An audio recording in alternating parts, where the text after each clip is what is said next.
নেশাগ্রস্ত অবস্থায় নামাজের নিকটে যেও না, মানে মদ যখন খাবে তখন নামাজের নিকটে যেও না। বাকি টাইম কথা বলেন, বাকি টাইম খেতে পারো, কিন্তু যখন তোমরা নেশা করে ফেলবে নামাজের নিকটে,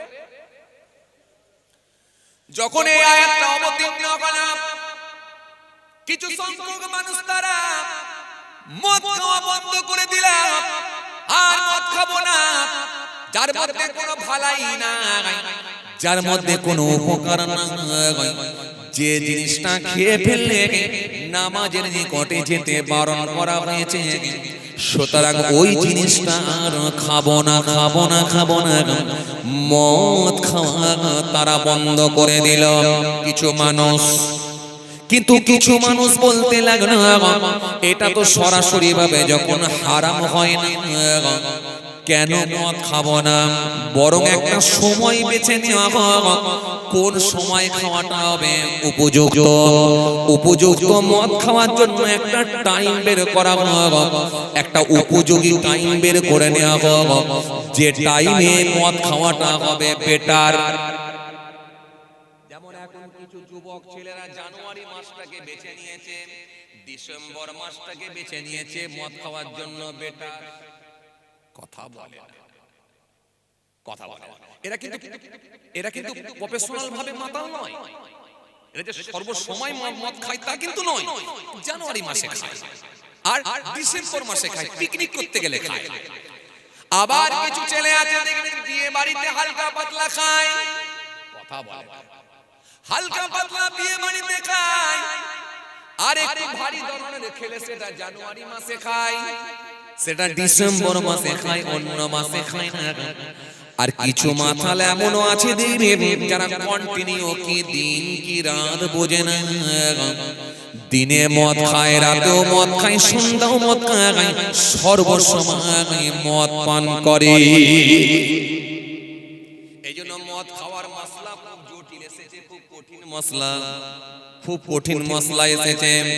এই জন্য যে ব্যক্তি একবার মদ পান করবে 40 দিন পর্যন্ত তার নামাজ কবুল হবে না, কিন্তু সে যদি তওবা করে তওবাটা আল্লাহর দরবারে কবুল হবে। একবার মদ পান করলে 40 দিন পর্যন্ত নামাজ কবুল হয় না, তাতে কত ভয়ানক জিনিস বুঝতে পারছেন? কথা বলে বুঝতে পারছেন? 40 দিন পর্যন্ত নামাজ কবুল হবে না, কিন্তু যদি তওবা করে তওবাটা আল্লাহর দরবারে কবুল হবে। কেননা আমার আল্লাহ কোরআনের মধ্যে বলেছেন, ইন্নাল্লাহা ইউহিব্বুত তাওয়াবিনা ওয়া ইউহিব্বুল মুতাতাহহিরিন, আমি আল্লাহ তওবাকারীদেরকে বড় ভালোবাসি, আর পবিত্রতা অর্জনকারীদেরকে আমি বেশি পছন্দ করি। জোরে হবে না, আরো জোরে হয় না। তওবাকারীকে আমি আল্লাহ বড় ভালোবাসি, আর পবিত্রতা অর্জনকারীদেরকে আমি বড় পছন্দ করি। ও বান্দা, গুনাহ তোমাদের হয়েছে বান্দা, কিন্তু আমি আল্লাহর কাছে ফিরে এসো, চোখের পানি ছেড়ে আমার কাছে কাঁদো। ও বান্দা, রাতের অন্ধকারে তোমরা যখন একেবারে নিরালা জায়গায়, তোমরা যখন নির্জন জায়গায় গিয়ে আমার দরবারে চোখের পানি ফেলে কাঁদবে, দুনিয়ার মানুষ জানে না, দুনিয়ার মানুষকে জানানো লাগবেও না, তুমি জানো বান্দা, আর আমি জানি আল্লাহ, আর কাউকে লাগবে না। যখন তুমি আমার কাছে কেঁদে কেঁদে কেঁদে কেঁদে কেঁদে কেঁদে বলবে, আমি আল্লাহ কথা দিচ্ছি তোমার জীবনের গুনাহগুলোকে মাফ করে দেবা। ইন্নাল্লাহা কানা সামিয়াম বাসীরা, নিশ্চয় আমি আল্লাহ সমস্ত কিছু শুনি, আমি আল্লাহ সমস্ত কিছু দেখতে পাই। আমি আল্লাহ সবকিছু শুনি এবং দেখতে পাই। তুমি যখন আমার কাছে ফিরে আসবে, আমি কথা দিচ্ছি তোমার জীবনের গুনাহগুলোকে মাফ করে দেব। তোমার কোনো চাপ নেই, আমার কাছে ফিরে আসবে। এই জন্য ওই বান্দা যখন আল্লাহর কাছে ক্ষমা চাইবে, আল্লাহ তাকে ক্ষমা করবে। কিন্তু 40 দিন পর্যন্ত নামাজ কবুল হবে না, কিন্তু ক্ষমা যখন সে চাইবে আল্লাহ ক্ষমা করে দেবেন। এরপরে যখন সে ক্ষমা চেয়ে নিয়েছে, তারপরে যদি আবার জেনে শুনে হোক, ভুলবশত হোক, আবার যদি মদ পান করে, আবার যখন মদ পান করে নেবে, মদ খাওয়ার পরে যদি ফের ব্যতীত হয়, অনুতপ্ত হয়, আল্লাহকে বলে ও মালিক, আমি তো একবার খেয়েছি, মাপ চেয়ে নিয়েছি, তুমি তো গফুর রহিম, আবার আমি ভুলবশত ফের খেয়ে নিয়েছি, তুমি মাফ করে দাও, ক্ষমা করে দাও। যখন সে আবার কাকুতি মিনতি করে আল্লাহ দরবারে কাঁদতে থাকবে, আর আল্লাহ দরবারে কাকুতি মিনতি করে বলবে, আমার আল্লাহ পাক ওই ব্যক্তিটার জন্য সঙ্গে সঙ্গে ফের তার তওবাকে কবুল করে নেবে। কিন্তু 40 দিন তখন থেকে নিয়ে ফের 40 দিন নামাজ কবুল হবে না। এই তওবা কবুল হয়ে যাওয়ার পরে আবার সেই ছেলেটা যখন ফের যদি বন্ধুদের পাল্লায় পড়ে, কারণ সোবতে পড়ে, আবার যদি মদ পান করে, মদ পান করে আবার যদি সে ব্যতীত হয়, আল্লাহ দরবারে কেঁদে কেঁদে বলেন, ও আমার আল্লাহ, তুমি তো মাফ করনেওয়ালা, তুমি তো ক্ষমা করতে ভালোবাসো। আবার যখন সে ক্ষমা প্রার্থী হবে, আমার আল্লাহ কথা দিচ্ছেন, তার তওবাটা আমি আল্লাহ কবুল করে নেব, তার তওবাটা আমি আল্লাহ কবুল করে নেব। কিন্তু ওই মানুষটার তওবা কবুল হলে কিন্তু 40 দিন পর্যন্ত আর নামাজ কবুল হবে না। এরপরে ফের তওবা কবুল হয়ে যাওয়ার পরে আবার যদি কারো না কারো পাল্লায় পড়ে, ফের যদি ফের মদ পান করে, মদ পান করার পরে যদি ফের ব্যতীত হয়ে আবার ফিরে আসে, আল্লাহ আর ভুল করব না, মাফ করে দাও, ক্ষমা করে দাও, কথা দিচ্ছি আর কখনো খাবো না। কিতাবের মধ্যে পাওয়া যায় এইবারে ওই ছেলেটার নামাজও কবুল হবে না, আর তওবাটাও কবুল হবে না। তওবা কবুল হয় কবার? ধরে নেবার দায়িত্ব কিন্তু আমার নয়, আপনাদের। আমি কিন্তু বারবার রিপিট করব না। ধরে নিতে পারলে আলহামদুলিল্লাহ, আর না পারলে ইন্না লিল্লাহ। এই বুঝে নেবার দায়িত্বটা হলো আপনাদের, আমার কিন্তু নয়। তাহলে মদ তওবা কবুল হয় কবার? একবার খেয়েছে, তওবা করেছে, কবুল হয়েছে। আর একবার খেয়েছে, তওবা করেছে, কবুল হয়েছে। আর একবার খেয়েছে, তওবা করেছে, কবুল হয়েছে। কিন্তু মনে রাখবেন, 3 বারই কিন্তু নামাজ কবুল হচ্ছে না। কতদিন ধরে? কতদিন? 40 দিন। কিন্তু তওবা কবুল হচ্ছে। কিন্তু চতুর্থবারের মাথায় যখন ফের খাবে, তখন কিন্তু আর তওবা কবুল হবে না, আর নামাজও কবুল হবে না। কথা বোঝা গেল তো? চলে ছেড়ে এলাম যেখান থেকে। তাহলে কি হয়েছে? সূরা কাফিরুন পড়তে গিয়ে ভুল হয়ে গেছে। মাগরিবের ওয়াক্তটা ছিল মাগরিবের ওয়াক্ত। এই মাগরিবের ওয়াক্তে যখন সূরা কাফিরুন পড়তে গিয়ে ভুল হয়ে যায়, আমার আল্লাহ আয়াত দিয়ে দিলেন, ইয়া আইয়ুহাল্লাযীনা আমানু, হে ঈমানদারেরা, লা তাকরাবুস সালাহ ওয়া আনতুম সুকারা, তোমরা নেশাগ্রস্ত অবস্থায় নামাজের নিকটে যেও না। যখন এই আয়াতখানা নাজিল হয়ে গেল, কিছু মানুষ তারা বলতে লাগলো, যে জিনিসটা পান করলে নামাজের নিকটে যাওয়া যায় না, সেই জিনিসটা আর কোনোদিন খাবো না। আর কিছু মানুষ বলতে লাগলো, খেলে তো অসুবিধা কোথায়, খেয়ে নামাজের নিকটে যেতে বারণ হয়েছে, খেয়ে নামাজের নিকটে যেতে বারণ করা হয়েছে, কিন্তু খেতে তো বারণ করা হয় না, তো অসুবিধা কোথায়? কি বুঝতে পারছেন? চালাক কথা বলে। বলে ওরে বুঝতে ভুল করছিস, খেয়ে নামাজের নিকটে যেতে বারণ করা হয়েছে, তো খেতে বারণ করা হয়নি, বরং খেলে নামাজের নিকটে যেতে বারণ করা হয়েছে, তো খেলে অসুবিধা কোথায়? আগে কিছু লোক খাওয়া বন্ধ করেছিল সেই পূর্বে, মনে আছে আপনাদের? কথা বলে না। কিছু লোক খাওয়া বন্ধ করেছিল আগে, এবারও কিছু লোক বন্ধ করে দিল, তাহলে আস্তে আস্তে ধাপে ধাপে কমছে। ইসলামের কি সিস্টেম দেখেন, আমার আল্লাহ কত সুন্দর, কত পদ্ধতি, কি সুন্দর পদ্ধতিতে আল্লাহ আয়াতগুলো দিচ্ছেন, যাতে করে তাদেরকে একেবারে যদি বারণ করে দেওয়া হয়, একেবারে যদি মানা করে দেওয়া হয়, অসুবিধা ফিল করবে, তাদের জন্য খুব কষ্টকর হয়ে যায়। একটা চাচা যদি 20টা করে বিড়ি খায়, আর ওই চাচাকে যে যদি বলা হয়, চাচা আমি হলাম এমএলএ, আমি হলাম এমপি, আমি হলাম চেয়ারম্যান, তোমাকে ওয়ার্নিং দিয়ে দিলাম, আজ রাত পর্যন্ত এই বিড়ি খাওয়া শেষ, কাল থেকে যদি বিড়ি খাও তাহলে ধর আলাদা থাকবে আর মুন্ড আলাদা থাকবে। কি হবে? খাওয়া বন্ধ হলেও কিন্তু চাচার জন্য বড় কষ্টকর।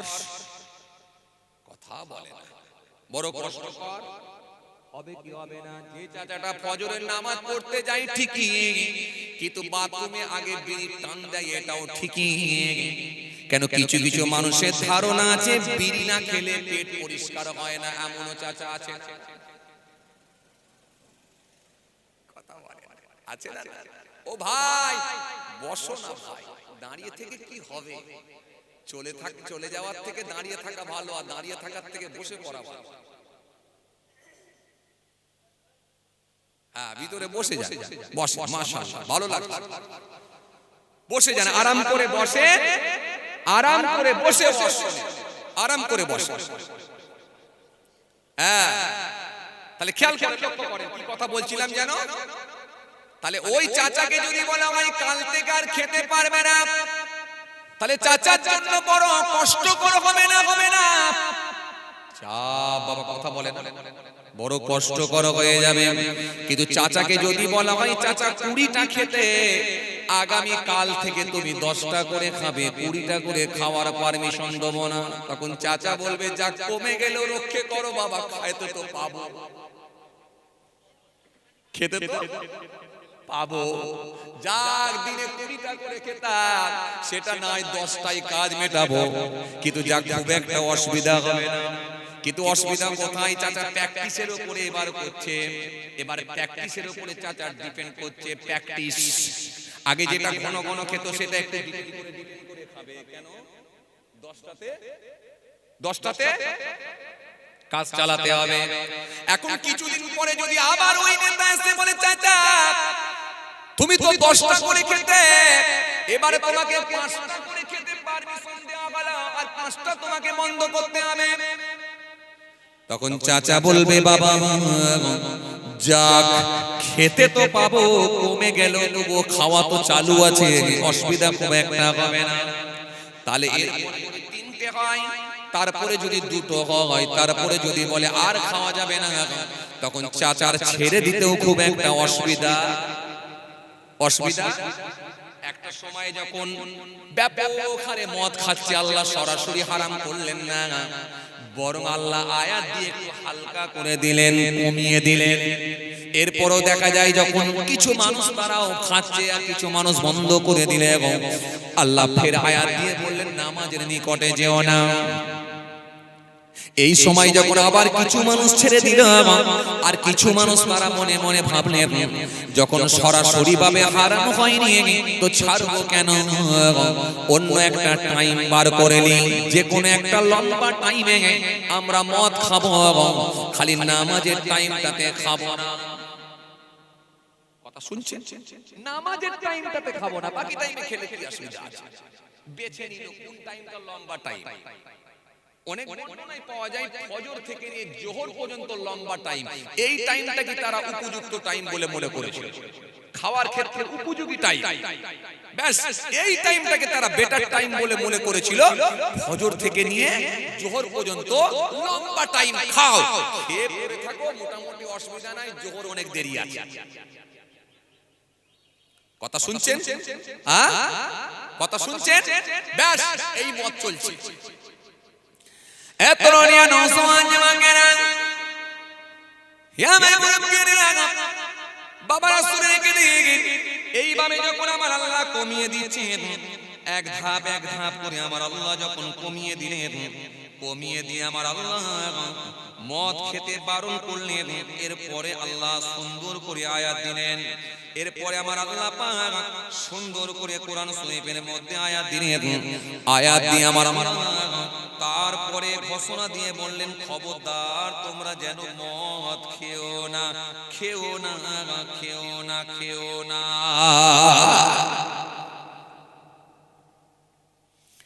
তাহলে এক ধাপ করে আসছে, একেবারে কিন্তু পুরোপুরি ভাবে প্রথমে কিন্তু নিষেধ করা হলো না। এরপরে এবারে কোন আয়াত আসছে?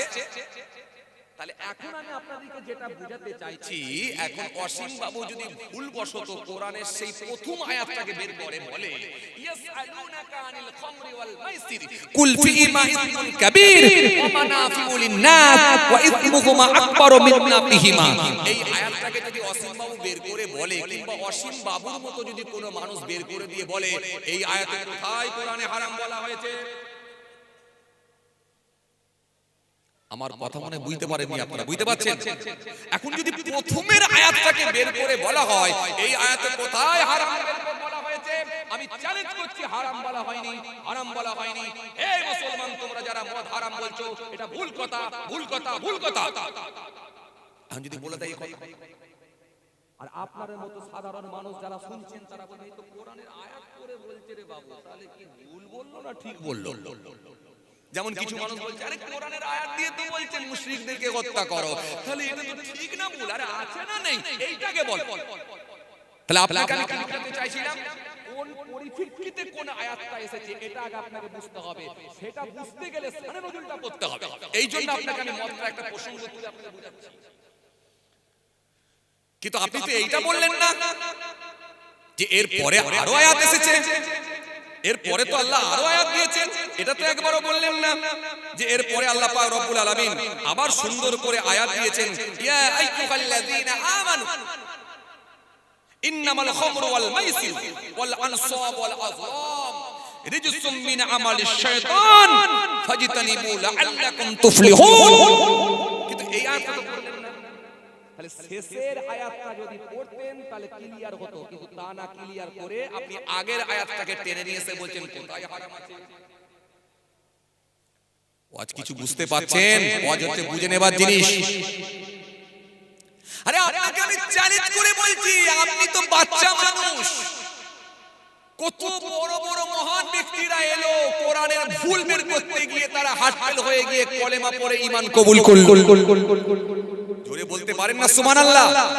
টাইসনের নাম শুনেছেন? কেসিয়াস স্কেলের নাম শুনেছেন? ওয়ান্ডার ক্লাউনের নাম শুনেছেন? ডক্টর মারিস মুকাইলের নাম শুনেছেন? পৃথিবী বিখ্যাত মানুষ যাদের জনপ্রিয়তা গোটা পৃথিবী জুড়ে, এত বড় বড় পপুলার ব্যক্তি যাদেরকে চেনে গোটা পৃথিবীর মানুষ। আপনি কি বলছেন? কি বলছেন? 1980 সালে মক্কার জমিনে একটা কনফারেন্স হয়েছিল। 1980 সালে যখন মক্কার জমিনে একটা কনফারেন্স হয়েছিল, পৃথিবীর বিভিন্ন দেশ থেকে, সারা পৃথিবী, সারা ওয়ার্ল্ডের বিভিন্ন দেশ, বিভিন্ন কান্ট্রি থেকে হায়ার এডুকেটেড মানুষগুলো ওই কনফারেন্সে গিয়ে তারা অ্যাটেন্ড করেছিল। ও ভালো করে বুঝবেন, কেন কিছু মানুষ যারা কোরআন বোঝে না তাদের কাছে ভুল মেসেজ চলে যাচ্ছে, আর কিছু আমার অমুসলিম ভাই যারা আমাদেরকে অত্যন্ত ভালোবাসে, আমরা যাদেরকে অত্যন্ত ভালোবাসি, তাদের কাছেও ভুল মেসেজ যাওয়ার কারণে তাদের রাগ, ক্ষোভ, গুসা বেড়ে যাচ্ছে। এইজন্য কোরআনকে বুঝতে হবে আপনাকে আগে, আর কোরআন বুঝতে হলেও ন্যূনতম জ্ঞান থাকতে হবে, সানে নজরুল পড়তে হবে, এবং আগে পরের আয়াতগুলোকে পড়তে হবে। তবে আপনি বুঝতে পারবেন এখানে কি বলা হয়েছে, কোন পরিপ্রেক্ষিতে এই আয়াতটা এসেছে, তবে বুঝতে পারবেন। কথা কিছু বুঝে আসছে বাবাজি? এত সহজ নয়। কোরআন শরীফের মধ্যে আল্লাহ অতীতের আয়াত দিয়েছেন। ফেরাউনের জামানায় যে ঘটনা ঘটেছে, মুসা নবীর জামানায় যে ঘটনা ঘটেছে, ইউনূস নবীর জামানায় যে ঘটনা ঘটেছে, হযরত ইব্রাহিম আসলামের জামানায়, ইব্রাহিম নবীর জামানায় যে ঘটনা ঘটেছে, সেই অতীতের ঘটনাগুলোকেও মানে কোরআন এসেছে ১৫০০ বছর আগে কম বেশি, তার আগে আরো প্রায় ২০০০ বছর, ১০০০ বছর, ১২০০ বছর, ১৫০০ বছর আগে যে ঘটনাগুলো ঘটেছে সেইগুলো আল্লাহ কোরআনের ভেতরে দিয়ে তার হাবিবুল্লাহকে মুহাম্মদ সাল্লাল্লাহু আলাইহি ওয়াসাল্লামকে আল্লাহ জানিয়ে দিয়েছেন। বলবেন হুজুর দলিল আছে? দলিল আছে। ইব্রাহিম নবী কবে এসেছিলেন সেই কথা কোরআনে নেই। ঈসা আসলাম কবে এসেছিলেন কোরআনে নেই। মুসা নবী কবে এসেছিলেন কোরআনে নেই। আলাম তারা ইলাল্লাযী হাজ্জা ইব্রাহিম ফি রাব্বিহি আন আতাহু আল্লাহু إذ قال إبراهيم ربي الذي يحيي ويميت قال أنا أحيي وأميت قال إبراهيم فإن الله يأتي بالشمس من المشرق فأتي بها من المغرب فبهت الذي كفر والله لا يهدي القوم الظالمين। ইব্রাহিম নবীর সঙ্গে আর নমরুদের যে তর্ক হয়েছিল সেই ঘটনা আল্লাহ কোরআনের মধ্যে দিলেন। কবে নমরুদের ঘটনা, কবে ফেরাউনের ঘটনা, সেগুলো আল্লাহ কোরআনের ভেতরে দিলেন।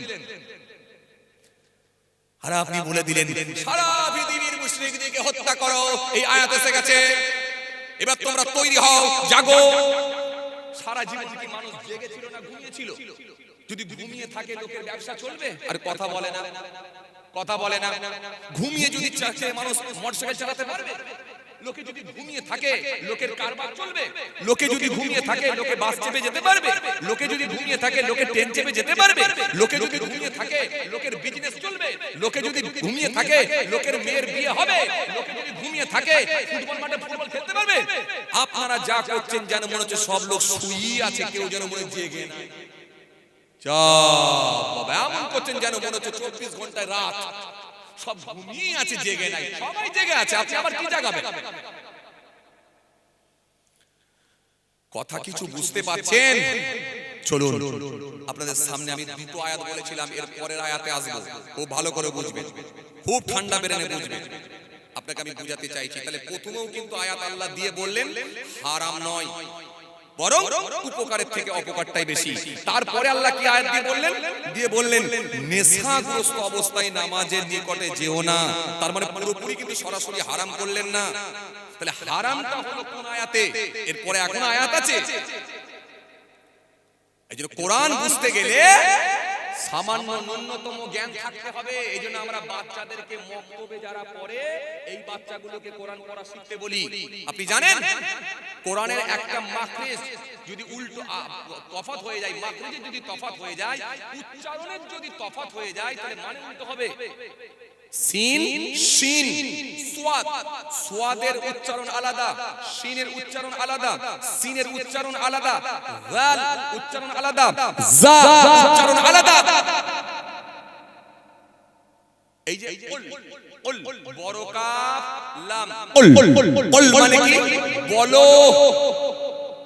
হু মানে সে, আল্লাহু মানে আল্লাহ, আহাদ মানে এক বা একক। কুল হু আল্লাহু আহাদ, বলো আল্লাহ একক, আল্লাহ এক। কথা শুনছেন? এই যে কুল বড় কাফ লাম কুল, কুল মানে কি? বলো। আর এটা যদি উচ্চারণটা আলাদা হয়ে যায় কুল, কুল যদি কেউ করে ফেলে তার মানে উচ্চারণ হয়ে যাবে কি? এই উচ্চারণটা যদি হয়ে যায় কি হবে? মানেটা পাল্টে যাবে। কুল মানে খাও, আকালা থেকে এসেছে। হু আল্লাহু আহাদ, খাও আল্লাহ এক। কথা মনে হয় বোঝে না, আমার কথা বুঝতে পারছেন? তাহলে বড় কাফ লাম কুল, বড় কাফ গুলো যেগুলো নুক্তাওয়ালা কাফ, কুল মানে বলো, আর কুল মানে খাও, আকালা থেকে এসেছে। তাহলে দুটো তফাৎ আলাদা হয়ে গেল, অর্থ আলাদা হয়ে গেল, উচ্চারণ আলাদা, মানে আলাদা। মাথা গোল হয়ে যাবে কোরআন পড়তে গেলে। এখন সবাই বলছে কোরআনের ভুল বের করবো। ওরে সর্বনাশ, প্রতিযোগিতায় নেমেছে কোরআনের ভুল বের করবো। আমি ফেমাস হব, সবাই আমাকে নিয়ে হই হই করবে, আমি ফেমাস হয়ে যাব কোরআনের ভুল বের করেছি। এত সহজ নয় বাবা, চলে। হে তরুণী নওজোয়ান যুবকেরা, হে আমার মুরব্বিরা, বাবারা শুনে গেলেন যে কথা আপনাদের বলতে বলতে চলে এলাম। 1980 সালে মক্কার জমিনে একটা কনফারেন্স হয়েছিল, এডুকেশনাল কনফারেন্স। এই কনফারেন্সে সারা পৃথিবী থেকে হায়ার এডুকেটেড মানুষগুলো, উচ্চ শিক্ষিত মানুষগুলো, তারা এই কনফারেন্সে অ্যাটেন্ড করেছিলেন, যোগদান করেছিলেন। তাদের ভেতর থেকে ফ্রান্সের একজন বিখ্যাত ডক্টর, যার নাম হলো ডক্টর মারিস মোকাইল, তিনিও ওই কনফারেন্সে অ্যাটেন্ড করেছিলেন, যোগদান করেছিলেন। যখন সবাই ওই কনফারেন্সে অ্যাটেন্ড করেছে, প্রোগ্রাম যখন শুরু হয়ে গেছে, আরবের একজন বিখ্যাত শায়খ তিনি উঠে দাঁড়ালেন, দাঁড়িয়ে বললেন, এই কোরআনটা এমন একটা গ্রন্থ, এমন একটা কিতাব, এমন একটা পুস্তক, এটা কোন মানুষের তৈরি করা হতে পারে না, এটা হলো স্রষ্টার দেওয়া। যালিকাল কিতাব লা রাইবা ফি হুদাল লিল মুত্তাকিন। এই কোরআন এমন একটা কোরআন, ভুল তো দূরের কথা, সন্দেহের কোনো অবকাশ নাই। আর কোরআন এসেছে একমাত্র ওই মুত্তাকি ব্যক্তিদের জন্য। এই কোরআন পথ প্রদর্শক হয়ে গেছে। এজন্য তিনি বলতে গেছেন, ওয়াইন কুনতুম ফি রাইবিন মিম্মা নাযালনা আলা আবদিনা ফাতু বিসূরাতিন মিন মিথলিহি ওয়াদউ শুহাদাকুম মিন দুনিল্লাহ ইন কুনতুম সাদিকিন। খুব ভালো করে বুঝলেন। এই আয়াতখানা পড়ে তিনি বুঝাতে লাগলেন, শোনা, আল্লাহ বলছেন কোরআনের ভিতরে কোনো ভুল নাই।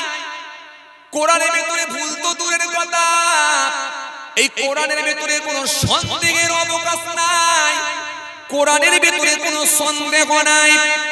যদি তোমাদের মনে হয় তাহলে কোরআনের মতো একটা আয়াত তৈরি করে দেখাবো, কোরআনের মতো একটা সূরা তৈরি করে দেখাবো।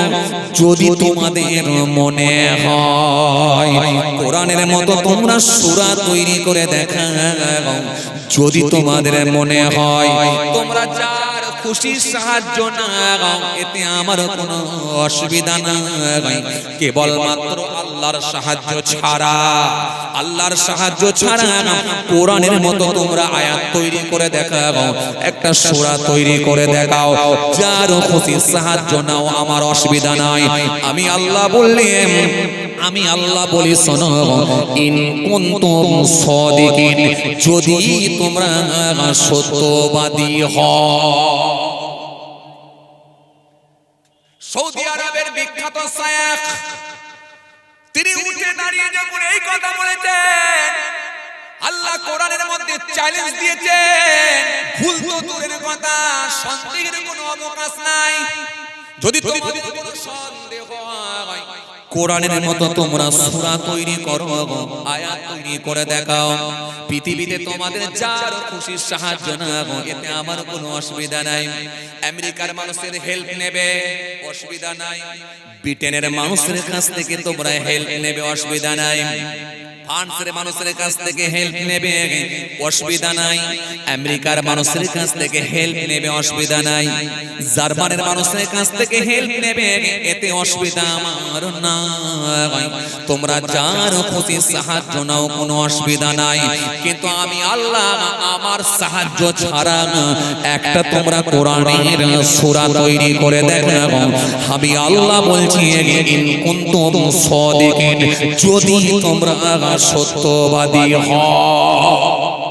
জোরে বলবেন না, একটু মহব্বতে বলবেন না।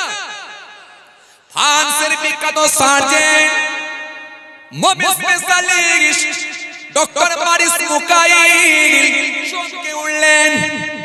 ১৫০০ বছর আগেকার গ্রন্থ, তার ভেতরে মানে কোনো ভুল নাই। প্রত্যেকটা ধর্মগ্রন্থের ভেতরে কিছু না কিছু সংশোধন সংযোজন হয়েছে, কিছু না কিছু কাটছাঁট হয়েছে। আর এ বলে কোরআনের ভেতরে কোনো ভুল নাই। ডক্টর মরিস মোকাইল চ্যালেঞ্জ গ্রহণ করলেন, মনে মনে ভাবলেন আমি ফ্রান্সে ফিরে এসে আমি কোরআনের ভুল বের করে দেখাবো। ফ্রান্সের জমিনে ফিরে এলেন। এটা 1980 সালের কথা বলছি, ভালো করে শোনেন। ডক্টর মরিস মোকাইল ফ্রান্সের জমিনে ফিরে এলেন। ফ্রান্সের জমিনে ফিরে এসে আল্লাহর কোরআনের ভুল বের করবেন। এই কোরআন শরীফ একটা সংগ্রহ করে নিলেন। এইজন্য কোরআন শরীফ একটা সংগ্রহ করলেন। এই কোরআনের দাম খুব বেশি নয়, বর্তমানে এখন বাজারে মূল্য যদি দেখা যায় 5 থেকে 700 টাকা দাম। আর এদিকে ওয়াসিম বাবু বলছে আমাকে 21,000 টাকা দিয়ে কিনতে হয়েছে। যিনি ছেড়ে দিয়েছে হয় তিনি প্রতারক, আর না হলে ইনি মিথ্যা বলছে, ইনি হলেন আসল প্রতারক। কারণ কোরআনের দাম 21,000 টাকা হতে পারে না, এটা আমরা মুসলমান কখনো মেনে নিতে পারি না। তাহলে আপনার কোরআন যদি আলাদা কোরআন হয় 21,000 টাকা দাম, তাহলে ওই কোরআনের সঙ্গে আমাদের কোরআনের মিলবে না। তাহলে খুব ভালো করে যদি দেখা হয় ওটা হয়তো আপনার নিজেরই বানানো হতে পারে, 21,000 টাকা মূল্যর কোনো কোরআন হতে পারে না। তাহলে আপনাকে ভুল বুঝিয়ে যিনি 21,000 টাকা নিয়েছেন, হয় তিনি ঝেড়ে দিয়েছেন, তিনি প্রতারক, আর না হলে আপনি মিথ্যা বলছেন, আপনি বলেন আসল প্রতারক। কথা বলেননি কেন বাবা? আজ বোঝা যাচ্ছে? আসেন, এখনো পর্যন্ত হারামের আয়াতটা কিন্তু এখনো বলিনি, ছেড়ে দিয়ে এসেছি। ফ্রান্সের জমিনে চলে গেল। ওয়াসিম বাবু তো ঘরে বসে বসে কোরআনের ভুল বের করতেন, তিনি ফ্রান্সের ভুল বের করতে গেলেন। কে? বিখ্যাত স্পেশালিস্ট ডক্টর মরিস মোকাইল, হায়ার এডুকেটেড, সারা ওয়ার্ল্ডে জান না। ফ্রান্সের জমিনে চলে গেলেন, একটা কোরআন সংগ্রহ করে নিলেন। কোরআন শরীফের ভুল বের করবা, কোরআন সংগ্রহ করে নিলেন। কোরআন যখন তিনি সংগ্রহ করলেন, সংগ্রহ করে যখন কোরআন শরীফটা তিনি যখন পড়তে লাগলেন, যখন পড়বেন বলে কোরআন শরীফ খুলে নিয়েছেন, তিনি হতভম্ব হয়ে গেলেন। কোরআনের ভাষা হলো আরবি। জোরে হয় না, আরো জোরে হয় না। ফ্রান্সের বিখ্যাত সার্জেন, তার ভাষা হলো ইংরেজি। তিনি ইংরেজি ভার্সনের মানুষ, ইংরেজি ভাষার মানুষ। হতভম্ব হয়ে অবাক হয়ে বলতে লেগেছেন, এটা তো আরবি ভাষা, আরবি তো আমি পড়তে জানি না। এই জন্য রাসূলুল্লাহ বললেন, 3 কারণে তোমরা আরবির প্রাধান্য দাও, 3টে কারণে তোমরা আরবির গুরুত্ব দাও। 1 নাম্বার হলো আমি রাসূলুল্লাহ, আমার জবানের ভাষা হলো আরবি। জোরে হবে না? কোথায় সুবহানাল্লাহ বলবেন বাপার? চায়ের দোকানে জীবনে সুবহানাল্লাহ বলেছেন? কথা বল, কিছুই বলেন। চাচা, চায়ের দোকানে জীবনে সুবহানাল্লাহ বলেছেন? বল খেলার মাঠে যখন গোল করে দিয়েছে সুবহানাল্লাহ বলেছিলেন? তো বল খেলার মাঠে সুবহানাল্লাহ বলেননি, বলার জায়গা নয়। চায়ের দোকানে সুবহানাল্লাহ বলেননি, বলার জায়গা নয়। বিয়ে বাড়িতে সুবহানাল্লাহ বলেননি, বলার জায়গা নয়। যে যখন ডিজে বক্স নিয়ে যুবক ছেলেগুলো পিকনিকে গিয়েছিল, গিয়ে মদ খেয়ে মাতলামি করেছিল, সুবহানাল্লাহ বলেনি, বলার জায়গা নয়। তো কোরআনের মাহফিলে এসে যদি সুবহানাল্লাহ না বলেন তো আর বলবেন কোথায়? আপনারা ভাবছেন লসে রান করছি, দিনের বেলা যদি 500 বার পড়া থাকে তাহলে আমি জোর করব না, চাপ দেব। আর যদি মনে হয় না পড়া নাই, তাহলে 2-4 বার পড়ে নেন। একবার সুবহানাল্লাহ বলবেন 10টা নেকি পাবেন, তাও আবার এত আস্তে। একবার সুবহানাল্লাহ বলবেন 10টা নেকি পাবেন। সুবহানাল্লাহ বলার নিয়ত করবেন, একটা নেকি পাবেন। এই সুবহানাল্লাহ, আলহামদুলিল্লাহ, আল্লাহু আকবার, লা ইলাহা ইল্লাল্লাহ, আল্লাহ নামে তাসবিহগুলো করবেন। আল্লাহ ইচ্ছা করলে খুশি হয়ে গিয়ে 10টা করে নেকি দিয়ে নেকির খাতাটা আল্লাহ ভরিয়ে দেবে।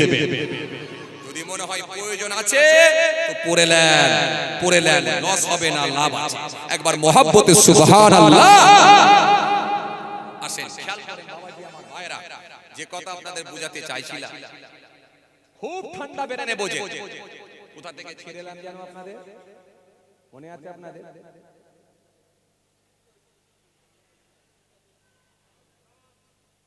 একদম ঠিক, আরবি ভাষা। এজন্য রাসূলুল্লাহ সুন্দর করে বললেন, তোমরা তিন কারণে আরবির গুরুত্ব দাও, তিন কারণে আরবির প্রাধান্য দাও। এক নাম্বার হলো আমি রাসূলুল্লাহ, আমার জবানের ভাষা হলো আরবি। দ্বিতীয় নাম্বার, দুই নাম্বার হলো আল্লাহর কোরআনের ভাষা হলো আরবি। তৃতীয় নাম্বার, তিন নাম্বার হলো মানুষ যখন মারা যাবে, কবরে যাওয়ার পর থেকে নিয়ে একটাই ভাষা, সেটা হলো আরবি। ডক্টর মারিস মোকাইল সেই সময় মনে মনে ভাবলেন, এই কোরআনের ভাষা হলো আরবি, আমি তো আরবি পড়তে জানি না, কেমন করে আমি কোরআনের ভুল বের করব? আমি তো ইংরেজি ভার্সনের মানুষ, আমার ভাষা হলো ইংরেজি, তো আমি আরবিটা কেমন করে পড়ব? হতভম্ব হয়ে গেলেন, অবাক হলেন, কেমন করে পড়ব?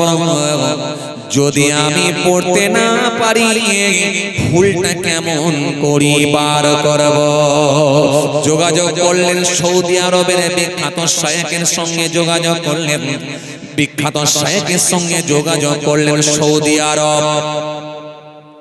আরবের জমিনে বিখ্যাত শায়েখের সঙ্গে যোগাযোগ করলেন। শায়েখ, এক্সকিউজ মি, দয়া করে শুনবেন স্যার, আমি একটু কোরআন শরীফ শিখতে চাই, আমি একটু কোরআন পড়তে চাই, আপনি কি আমাকে একটু কোরআন শিখিয়ে দিতে পারবেন? মারিস মোকাইল মনে মনে ভেবেছিলেন, যদি শিখে নিতে পারি ভুল বের করা সহজ হবে। সৌদির বিখ্যাত শায়েখ তিনি মনে মনে ভাবলেন, আল্লাহর কোরআন যখন শিখতে ইচ্ছুক হয়েছে, তাহলে আর বেশি দিন লাগবে না, ঈমান কবুল করে নেবে। জোরে হবে না? আল্লাহর কোরআন যখন পড়তে ইচ্ছুক হয়েছেন, নিশ্চয়ই তাওহীদের বাতি জ্বলে গিয়েছে, আর বেশি দিন লাগবে না, কোরআনের ভুল বের করব মনে মনে ভেবেছেন ডক্টর সাহেব, বিখ্যাত সাহেব। তিনি মনে মনে ভাবলেন, আল্লাহর কোরআন যখন ভুল বের, আল্লাহর কোরআন যখন পড়তে ইচ্ছুক হয়েছে, তাহলে 100% আর বেশি দিন লাগবে না, ঈমান কবুল করবেন। সৌদির বিখ্যাত সাহেব বলেছিলেন, ও ডক্টর সাহেব, আমি আপনাকে শিখিয়ে দেব, আমি আপনাকে পড়িয়ে দেব, আমি আপনাকে জানিয়ে দেব। চলে আসুন, চলে আসুন, চলে আসুন। কবে আসবেন, কখন আসবেন বলুন, আমি সর্বসময় প্রস্তুত আছি আপনাকে কোরআন শেখাবার জন্য। ডক্টর মারিস মোকাইল বলেছিলেন, সৌদির বিখ্যাত শায়েখকে বলেছেন, স্যার আমি বছরে 2 মাস করে ছুটি নেব, আমি বছরে 2 মাস করে ছুটি নেব, আর ওই 2 মাসটা মক্কার জমিনে গিয়ে থাকবো, মক্কার জমিনে থেকে আল্লাহর কোরআন পড়া শিখব। বলে কোনো অসুবিধা নাই, চলে আসুন। সৌদির জমিনে চলে গেলেন বিখ্যাত ডক্টর, তিনি সৌদির জমিনে চলে গেলেন। সৌদির জমিনে গিয়ে আল্লাহর কোরআন শরীফ পড়তে শুরু করলেন। বছরে 2 মাস করে টাইম বের করলেন। এই 2 মাস করে মোট 5 বছর সময় ধরে আল্লাহর কোরআনটা পুরোপুরি পড়া শিখে গেলে। জোরে হবে না? মহব্বতে হয় না? আল্লাহর কোরআন শরীফ যখন পড়া শিখে নিয়েছে, 5 বছর সময় ধরে আল্লাহর কোরআন যখন পড়া শিখে নিয়েছে, এবার আমি কোরআনের ভুল বের করব, এই কথা মনে করে যখন কোরআন শরীফ খুলে ফেললেন, কোরআন শরীফ খুলে যখন স্টার্ট করলেন, বিসমিল্লাহির রহমানির রহিম যখন তিনি শুরু করে দিলেন, আলহামদুলিল্লাহি রাব্বিল আলামিন আর রহমানির রহিম মালিক ইয়াউমিদ্দিন ইয়্যাকা না'বুদু ওয়া ইয়্যাকা নাস্তাঈন ইহদিনাস সিরাতাল মুস্তাকিম সিরাতাল লাযীনা আন'আমতা আলাইহিম গায়রিল মাগদুবি আলাইহিম ওয়ালাদ-দাল্লিন।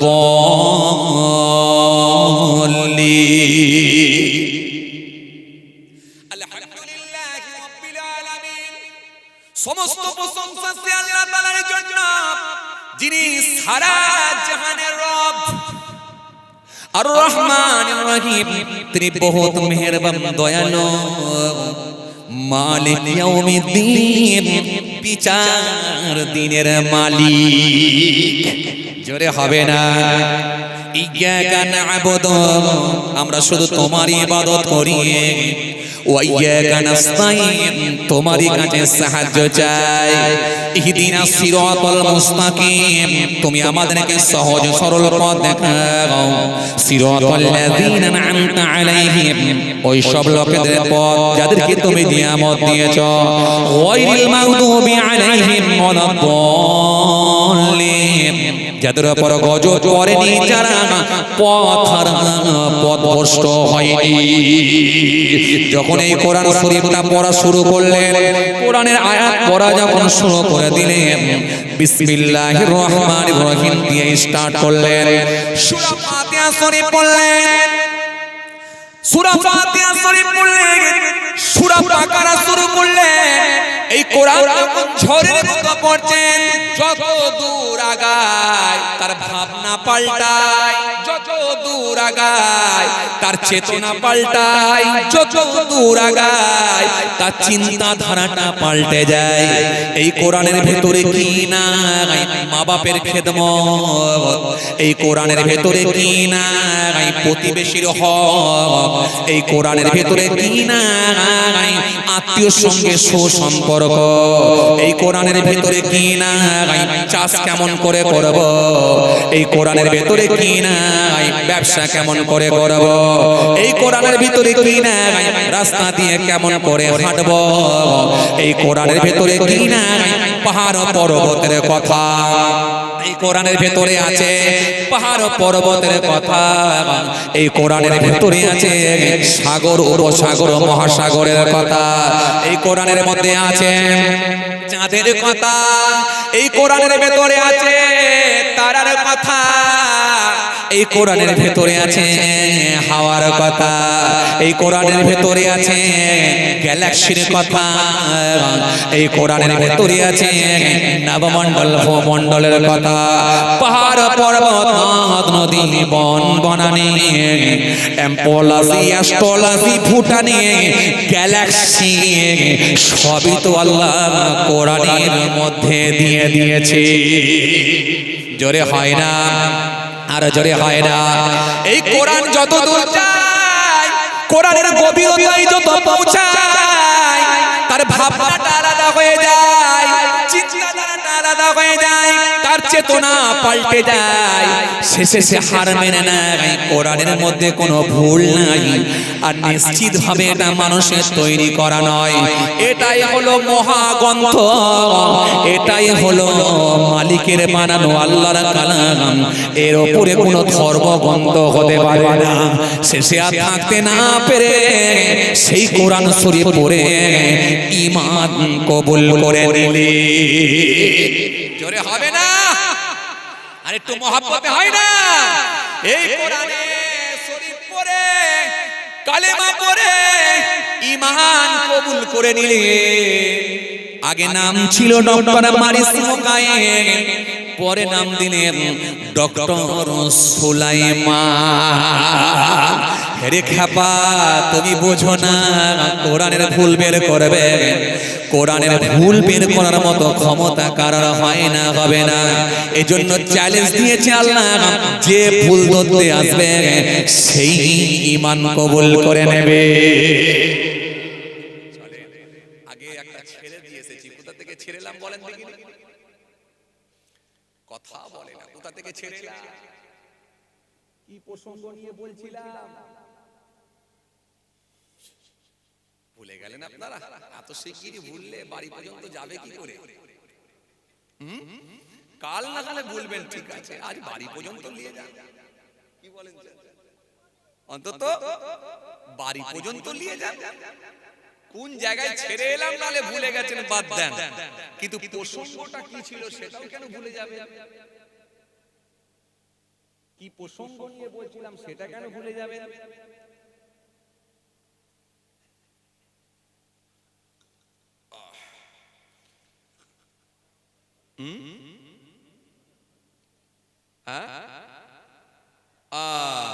কোন নম্বর আয়াত? ঠিক ঠিক, 3 নম্বর আয়াতটা বলতে বলতে ছেড়ে এসেছিলাম, তাই তো? এটা দুটো আপনারা শুনে নিয়েছিলেন, তাই না? শুনে নিয়েছিলেন তো? কেন এই আয়াত আর এই প্রসঙ্গটা দিয়ে কি বোঝাতে চেয়েছিলাম? কোন পরিপ্রেক্ষিতে কোন আয়াত এসেছে, কেন এসেছে, সেটা ডিটেইলস বুঝতে হলে আপনাকে তার শানে নজুল পড়তে হবে, ব্যাখ্যা পড়তে হবে। এই জন্য আমি এই প্রসঙ্গটা টেনে নিয়ে এসেছিলাম। চলে এবারে তৃতীয় নাম্বার যেটা আমি ছেড়ে এলাম, খুব খেয়াল করে বাবাজি আমার ভাই। এবারে 3 নম্বরে আসে, তৃতীয় নাম্বারে একটুখানি আগিয়ে যাই, খুব ভালো করে ঠান্ডা বেড়ে নে বোঝার চেষ্টা করেন। তৃতীয় নাম্বার আয়াতে আল্লাহ রাব্বুল আলামিন কি দিলেন? ইয়া আইয়ুহাল্লাযীনা আমানু ইন্নামাল খামরু ওয়াল মাইসির ওয়াল আনসাব ওয়াল আযলাম। এই আরেকটা চেয়ার দেন না ভাই। যাক, আমি আর সময় নেব না, আর সময় নেওয়াটাও ঠিক হবে। কেন?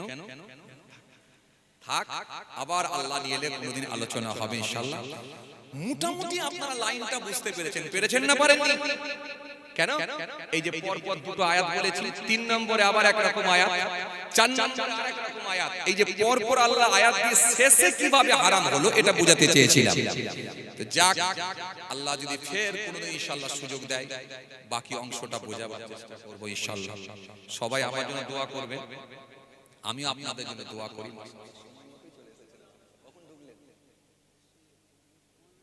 আলহামদুলিল্লাহ, ছেড়ে দিলাম।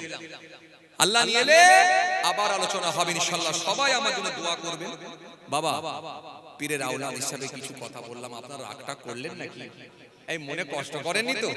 হয়তো কথা প্রসঙ্গে কিছু আপনাদেরকে হয়তো একটু রাগটা করে ফেলেছি, খবরদার না। আমি ব্যক্তিগত কাউকে ইন্ডিকেট করে বলি, এই কথা প্রসঙ্গে বলতে গিয়ে যদি কারো মনে দুঃখ ব্যথা কষ্ট হয়ে থাকে আল্লাহর রাস্তায় মাফ করবেন। আমি কাউকে ইন্ডিকেট করে বলি না, আর বলাটা আমার অভ্যাস না।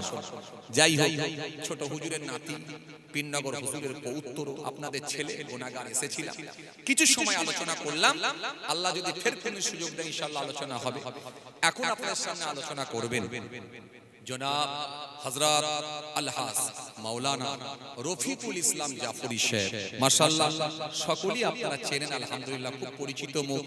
মাশাআল্লাহ, সুন্দর আলোচনা করেন, চিন্তিত হওয়ার কোনো কারণ নাই। মাশাআল্লাহ, আমার একেবারে অন্তরঙ্গ।